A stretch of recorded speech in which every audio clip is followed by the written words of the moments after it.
Private reading alert. Vortex28 is the private reading code for this reading. This symbol is going to be important to you, not just the unilome, the circles. What came up before I even started your channeled message, also please don't make this reading fit if it does not resonate.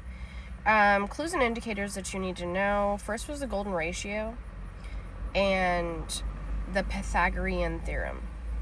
Both came up before I even started channeling your message. Those are going to be indicators for you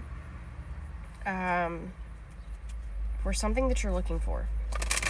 There's a specific pattern with the golden ratio that needs to be looked into. But again, something about the Pythagorean theorem as well.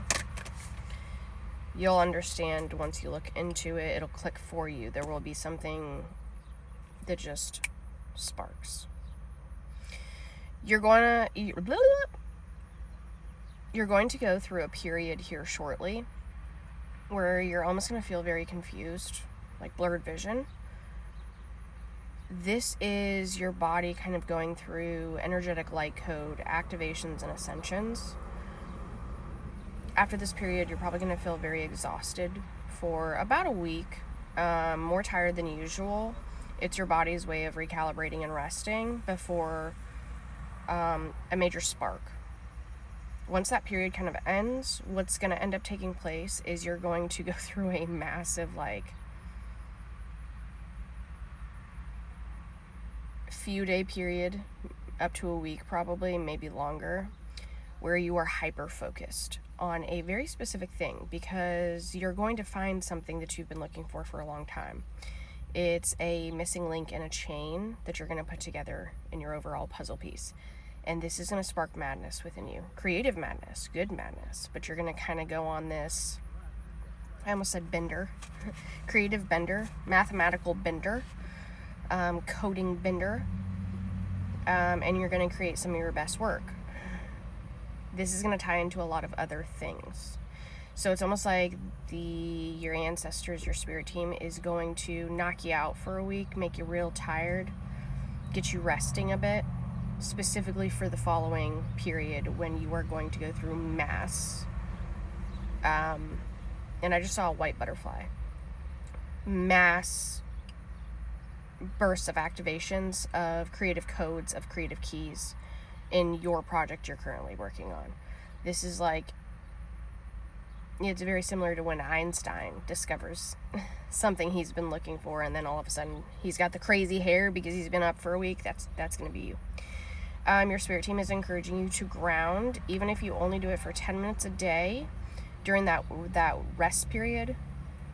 Go outside for 10 minutes a day, ground as much as possible, and then try to increase your grounding to 20 to 30 minutes a day the week after when you're going through your bursts, to keep you grounded, to keep you, I hate this word, sane, to keep you sane. Because insanity and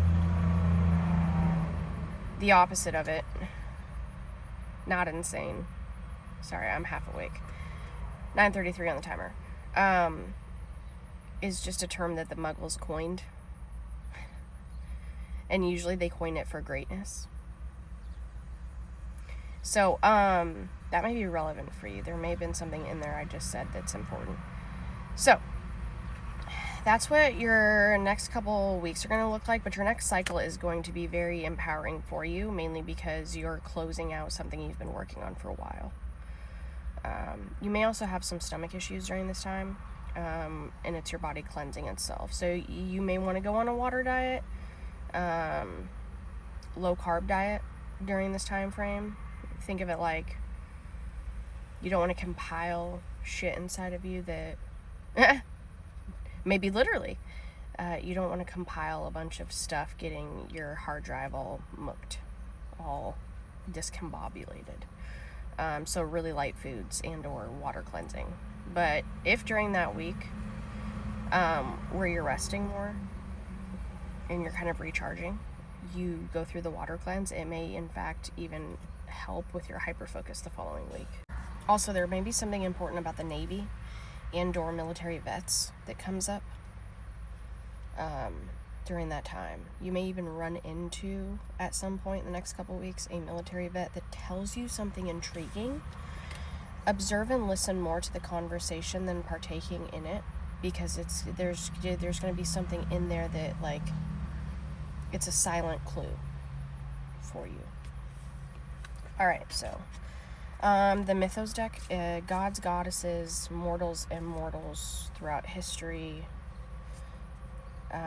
heroes and villains. Most High. What does Vortex28 need to know? What will help with, like, a key indicator for them, a clue, something relatable, something that they can look into that will spark the knowledge and wisdom they seek from this deck. Please and thank you. Alright, let's see. Medusa. Makes sense. Gorgon and daughter of Poseidon. In some versions of her story, she was once a beautiful woman who Athena cursed to be a monster after she was taken by Poseidon in one of the goddess's temples. She had writhing venomous snakes for hair and was famous and feared for her gaze, which could turn her victims to stone. She kept other brass-clawed, tusked gorgons for company. She was eventually beheaded by Perseus, but was so formidable that he needed flying sandals from Hermes, Hades' cloak of invisibility, and a scythe and a shield from Athena to defeat her. Even after she was killed, Medusa's severed head had the power to petrify, something Perseus demonstrated by using it to instantly turn Phineus and 60 of his soldiers into statues. From Medusa's mortal wound emerged her two offspring by Poseidon, the sword-wielding Chrysaor and the winged horse Pegasus. Okay. 60 of his soldiers, 60 may be important for you, but also look into how many snakes Medusa had and why that would be relevant in what you seek. There's something very important with that card that popped up that you're going to need. And maybe it's in the story, something. There's something on this card that may be relevant for you. This symbol right here popped up earlier. That one. Alright. Most High, tell us what else he needs to know. What, he or she in the physical, take it how it resonates. 9:37 on the timer. Please don't make this fit if it does not resonate. Alright, Vortex28. 12.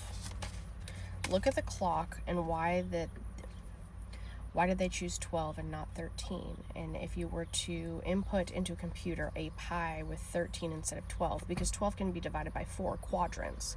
Everything's with 4 quadrants, but we know there's a missing fifth. The missing fifth quadrant. How would that look once? What would the pie look like once sliced? Confirmation. Should you put a 13 in there, made them all completely even, and sliced it rather than 4? It'd be like 4.25 or something of that nature. How does that tie into the golden ratio, the Fibonacci sequence? And why would that be relevant? Think of how the pi would then look inside of a inside of one of these.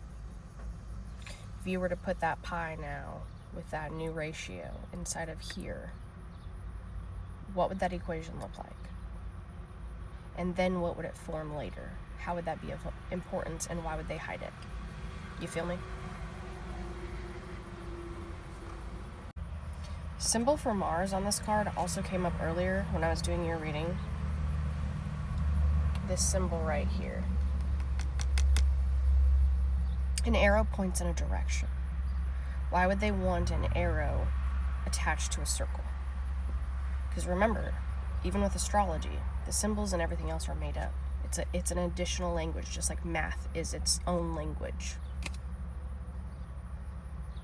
Even the alphabet, every symbol they used, whether they stole it from Egyptians and cross-configured it, everything the Muggles created inside the firmament is something created by the Muggles.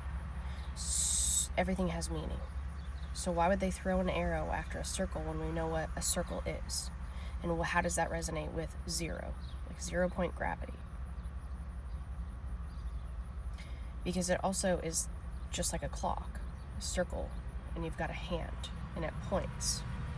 It times something. Oh, it almost got away. Something here is relevant for you. There's that, okay. Number 41. Everyone